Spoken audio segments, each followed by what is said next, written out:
ঘটনা হয়েছে এই ছোট চিংড়ির বড়াটা দেখতে যেমন সুন্দর হয়েছে, লোভনীয় হয়েছে, খাইতেও তাতে বেশি মজা হয়েছে। এটা যে কতটা মজা হয়েছে আপনারা যদি রেসিপিটা না দেখেন আর যদি রেসিপিটা করে না খান তাহলে আপনারা বুঝবেনই না এটা যে কতটা মজা হয়েছে। এই ছোট চিংড়ির বড়া বানানোর জন্য অনেক কষ্ট করে এই চিংড়িগুলোকে উদ্ধার করেছি। ঘটনা হয়েছে স্বামী যখন চিংড়ি মাছগুলো এনে দেয় তখন আমি ফ্রিজে এমন একটা জায়গায় রেখেছি যা ওখান থেকে উদ্ধার করতে আজকে আমার খবর হয়ে গেছে। যাই হোক, অবশেষে উদ্ধার করতে পেরেছি, এটাই হচ্ছে কথা। এখন চলেন রেসিপিটা দেখে নিই। রেসিপিটা করার জন্য প্রথমে কি করবো, চিংড়ি মাছগুলোকে ভালো করে পরিষ্কার করে নিতে হবে, কারণ চিংড়ি মাছের সাথে অনেকগুলো ময়লা আসছে। এখন এই চিংড়ি মাছের ময়লাগুলোকে বেছে ধুয়ে যেভাবে পারেন ওইভাবে পরিষ্কার করতে হবে, খুব ভালো করে পরিষ্কার করতে হবে আস্তে ধীরে ঠান্ডা মাথায়। চিংড়িগুলো পরিষ্কার করার সময় অবশ্যই খেয়াল রাখবেন এই চিংড়ির সাথে কিন্তু ছোট ছোট শামুক আসে। এই শামুকগুলো যদি একবার দাঁতের ভিতরে পড়ে তাহলে কিন্তু খবর হয়ে যাবে। এর জন্য খুবই ভালো করে পরিষ্কার করতে হবে যেন একটা ময়লা না থাকে, একটা কিছু না থাকে। যাই হোক, পরিষ্কার করা হয়ে গেলে তারপরে ধনেপাতা, কাঁচামরিচ সবকিছু একসাথে ভালো করে ধুয়ে কুচি কুচি করে কেটে নেব। কেটে নেওয়া হয়ে গেলে তারপরে একটা বাটি নিয়ে নিব। বাটির ভিতরে দিয়ে দিব প্রথমে চিংড়ি মাছগুলো, তারপরে দিয়ে দিব পেঁয়াজ কুচি, তারপরে দিয়ে দিব কাঁচামরিচ কুচি, তারপরে দিয়ে দিব স্বাদ মতো লবণ, তারপরে দিয়ে দিব ধনিয়ার গুঁড়া, তারপরে দিয়ে দিব জিরার গুঁড়া, তার সাথে দিয়ে দিব হলুদের গুঁড়া, তার সাথে দিয়ে দিব মরিচের গুঁড়া। মরিচের গুঁড়াটা অবশ্যই আপনারা যে আন্দাজে ঝাল খান ওই আন্দাজে দেওয়ার চেষ্টা করবেন, কারণ আমি কিন্তু এখানে অনেকগুলো কাঁচামরিচ কুচি দিয়েছি, এর জন্য ঝালটা বুঝে শুনে দিতে হবে। তারপর দিয়ে দিব আদা রসুন বাটা। আদা রসুন বাটাটা দিয়ে তারপর দিয়ে দিব এখানে 1 টেবিল চামচ চাউলের গুঁড়া, তার সাথে দিয়ে দিব 1 টেবিল চামচের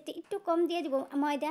ময়দাটা দেওয়া হয়ে গেলে তারপরে এখানে দিয়ে দিব হচ্ছে ধনেপাতা। সব শেষে ধনেপাতাটা দিয়ে ভালো করে আলতো হাতে মাখা করে নিতে হবে, কারণ এটা কিন্তু জোরে চাপ দিয়ে মাখা করা যাবে না। জোরে চাপ দিয়ে যদি মাখা করতে চান, এক হইছে চিংড়িগুলো গলে যাবে, আরেক হইছে চিংড়ির কাটা হাতে ঢুকে যাবে। এর জন্য আলতো হাতে মাখা করতে হবে। এটা মাখানোর সময় যদি শুকনা লাগে কিন্তু পানি দিতে যাবেন না, ভুলেও পানি দিতে যাবেন না, তা না হলে কিন্তু একদম পাতলা হয়ে যাবে। এটা আস্তে আস্তে মাখা জাকা করতে করতে দেখবেন সুন্দরভাবে আঠালো হয়ে গেছে। যখন আঠালো হয়ে যাবে তখন বুঝবেন একদম মাখা হয়ে গেছে। এখন এক সাইডে রেখে চলে যাবো চুলায়। যে পাত্রে আমি বড়াগুলো ভাজবো ওই পাত্রে দিয়ে দিব তেল দিয়ে তারপর তেলটা যখন গরম হয়ে যাবে তখন এখানে দিয়ে দিব হচ্ছে আস্তে আস্তে ওই বড়াগুলো। আমি একসাথে সবগুলো বড়া দিয়ে দিব সুন্দর করে, আস্তে আস্তে জায়গা করে সুন্দর করে সবগুলো বড়া দিয়ে দিব। দিয়ে অপেক্ষা করব এক পাশ সুন্দরভাবে ভাজা হওয়া পর্যন্ত। এক পাশ যখন সুন্দরভাবে ভাজা হয়ে যাবে তখন কি করব, এক সাইড উল্টিয়ে দিব, তখন আস্তে ধীরে ঠান্ডা মাথায় উল্টিয়ে দিব। আর এই বড়াটা ভাজার সময় এত সুন্দর সুগ্রান ছড়ায়, পুরো ঘর একদম মাখো একদম মোমো হয়ে যায় সুগ্রানে। আপনারা তো অনেকভাবে কচু চিংড়ির বড়া খাইছেন, ছোট চিংড়ির বড়া খাইছেন, এইভাবে একবার অবশ্যই বড়াটা ট্রাই করবেন।